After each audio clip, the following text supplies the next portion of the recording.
Assalamualaikum warahmatullahi wabarakatuh. Di sini saya akan menjelaskan lahirnya proyek dan dokumen terkait.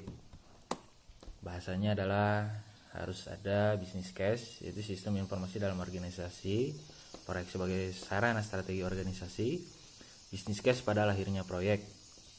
Kerangka acuan kerjanya adalah proyek internal, KAK proyek internal, proyek eksternal, dan KAK proyek eksternal.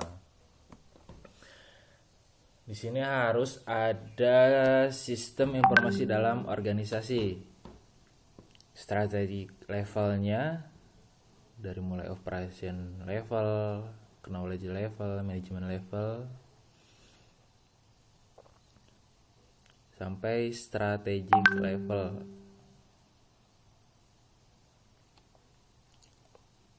Ini saya akan menjelaskan sistem informasi. Di sini ada tahap-tahap informasi dalam organisasi maupun di manajemen. Di tahap manajemen ada operation manager, knowledge and data workers, middle manager sampai senior manager. Adapun level-levelnya ada operation level, knowledge level, management level, strategic level.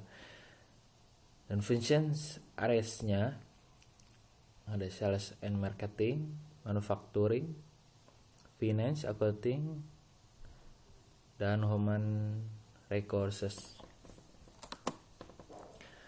Proyek sebagai sarana strategi organisasi. Strategi teknik informasi, sistem informasi, mendukung strategi organisasi. Portofolio, sekumpulan rencana proyek pendukung strategi baik yang sudah berlangsung maupun yang belum dibiayai. Program, sekumpulan proyek yang pengelolanya dikoordinasi agar menguntungkan. Nah, akhirnya proyek internal pemicu 1. Proyek sudah ada dalam rencana induk pengembangan teknik informasi, sistem informasi, dan sudah sampai pada saat pelaksanaannya.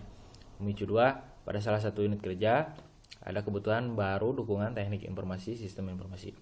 Para proyek yang sudah direncanakan, proyek yang sudah masuk dalam rencana induk telah mengalami seleksi pada waktu penyusunan rencana. Bila jangka waktu penyusunan rencana sudah cukup lama, bisa dilakukan lagi tinjauan kelayakannya. Tinjauan kelayakan dari aspek biaya, waktu, operasional, dan legal. Persetujuan pelaksanaan akan diikuti dengan penunjukan manajer proyek. Proyek yang dipicu kebutuhan mendesak.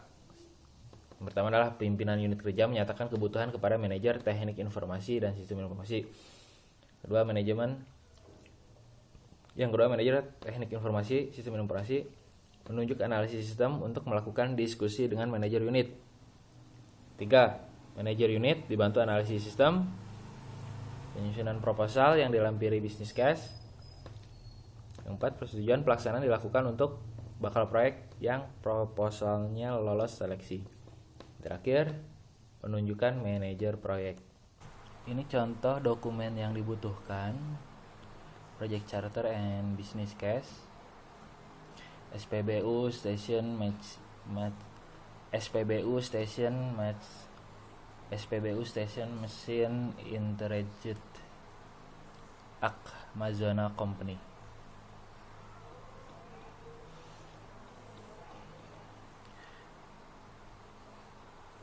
Project Charter, judul proyek SPBU Station Machine Amazona, tanggal mulai proyek, tanggal akhir proyek, nomor kontrak. Dan di sini jelaskan informasi anggaran, manajer proyeknya, tujuan proyek, pendekatan. Nah, adapun peranan dan tanggung jawab di masing-masing posisi. Yang posisinya ada sebagai project manager, software analyst, representative client, head of hardware department, head of software department, konsultan hukum, head of civil engineering, software developer,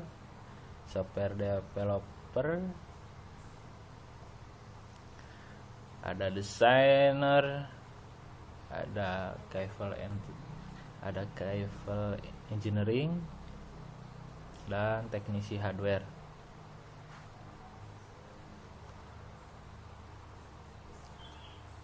Introduction background. Tujuan utama bisnis perusahaan SPBU yang ada saat ini yaitu untuk memberikan layanan jasa dalam hal pembelian BBM kepada konsumen maupun pihak terkait yang ingin membeli BBM. Dan tentunya untuk memperoleh keuntungan yang sebanyak-banyaknya atas jasa yang diberikan dengan tetap memperhatikan efektivitas kerja. Bisnis objektif. Selama ini kebanyakan Badan Pertamina kurang memiliki manajemen yang baik dalam mengontrol konsumennya.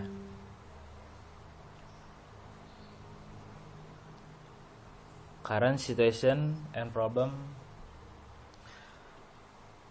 Seperti yang sudah dijelaskan di atas bahwa kebanyakan SPBU tidak memiliki manajemen yang baik. Mereka masih menggunakan sistem pencatatan manual sehingga sangat tidak efektif. Tidak hanya itu, untuk komunikasi data informasi ke pusat juga masih menggunakan cara-cara konvensional seperti menggunakan radio telepon. Ada banyak masalah seperti di atas yang menjadikan banyak kesempatan untuk membuat aplikasi terkomputerisasi. Sehingga diharapkan Badan Pertamina yang menggunakan aplikasi ini bisa lebih efektif dengan manajemen yang terkomputerisasi. Adapun critical assumption and constraints. Analysis of option and rekomendasi. Yang keenam, ada preliminary project requirement. Adapun budget estimasi and financial analysis bisa kita lihat dengan total biaya Rp8.233.000.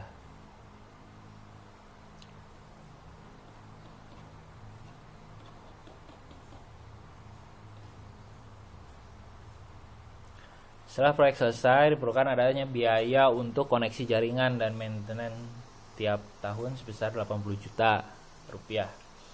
Benefit yang diperlukan perusahaan dengan menggunakan aplikasi ini berasal dari berkurangnya tenaga operasional perusahaan untuk menangani pelanggan. Jika menggunakan cara konvensional, Badan Pertamina membutuhkan paling tidak 12 pegawai di tiap cabang untuk hal tersebut. Sedangkan setelah menggunakan aplikasi ini, Badan Pertamina tidak usah menggunakan karyawan untuk melayani pembelian BBM, sehingga perusahaan menghemat tenaga kerja sebanyak 240 orang. Total penghematan tersebut yang diproyeksikan tiap tahunnya adalah 240 orang kali 12 bulan kali 1.200.000 per bulan.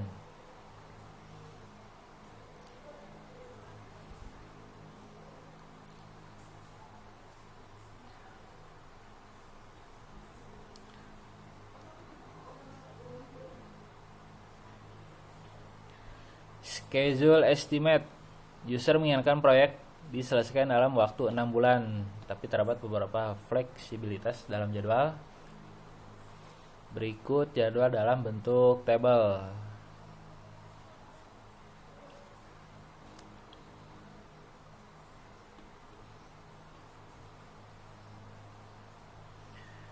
Terakhir di dokumen ini, potensial risk.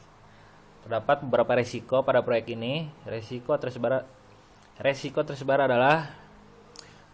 terbesar adalah kesalahan dalam pengoperasian kartu oleh pengguna saat mengisi BBM pada mesin SPBU, dan pengguna terkadang lupa untuk memasuki input PIN, misalkan kartu terbalik, sehingga data pada kartu tidak terbaca oleh mesin.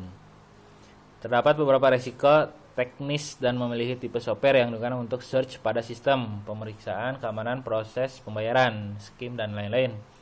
Risiko bisnis utama adalah apakah sistem ini merupakan sistem yang tepat guna sehingga perusahaan tidak merasa rugi dalam menginvestasikan waktu dan uang pada proyek dan dapat memperoleh manfaat yang diinginkan. Berikut contoh dokumen yang diperlukan.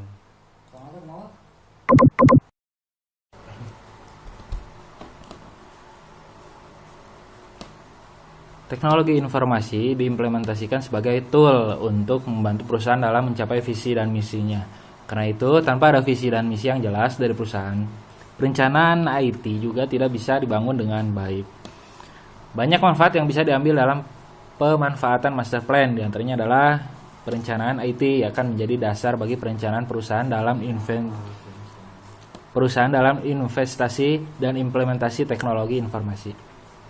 Mengurangi beberapa risiko yang timbul dari implementasi teknologi informasi.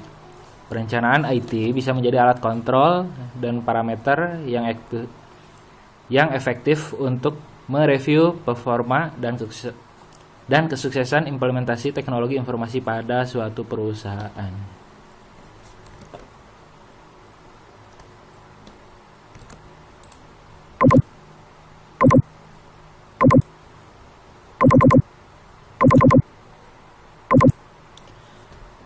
Case-based reasoning adalah salah satu metode untuk membangun sistem dengan pengambilan keputusan dari kasus yang baru dengan berdasarkan solusi dari kasus-kasus sebelumnya. Konsep dari metode case-based reasoning ditemukan dari ide untuk menggunakan pengalaman-pengalaman yang terdokumentasi untuk menyelesaikan masalah yang baru. Para decision maker kebanyakan menggunakan pengalaman-pengalaman dari problem solving terdahulu untuk menyelesaikan masalah yang dihadapi sekarang. Isi bisnis case proyek. Yang pertama yang dilakukan adalah identifikasi proyek, nama proyek, tanggal, unit, sponsor, manajer proyek, ringkasan kebutuhan bisnis. Catatannya adalah jelaskan secara ringkas kebutuhan atau permasalahan yang memerlukan solusi masalah. Bagian ini memuat hasil proyek yang akan dapat menyelesaikan masalah. Isi bisnis case lanjutan. Konsistensi dengan misi organisasi. Jelaskan bagaimana proyek konsisten dengan misi organisasi. Manfaat yang diharapkan. Uraian manfaat kuantitatif dan kualitatif. Apa ada kerugian bila proyek tidak dilaksanakan? Untuk selanjutnya, estimasi anggaran, sumber daya. Ini ambil dari usulan solusi. Selanjutnya adalah analisis biaya dan manfaat. Ini menjelaskan kuantitatif, misalnya penghematan, ROI dan lain-lain. Dan sumber pendanaan. Dijelaskan juga sumber dananya.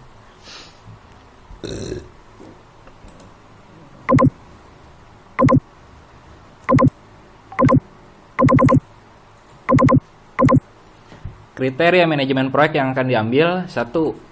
Perencanaan.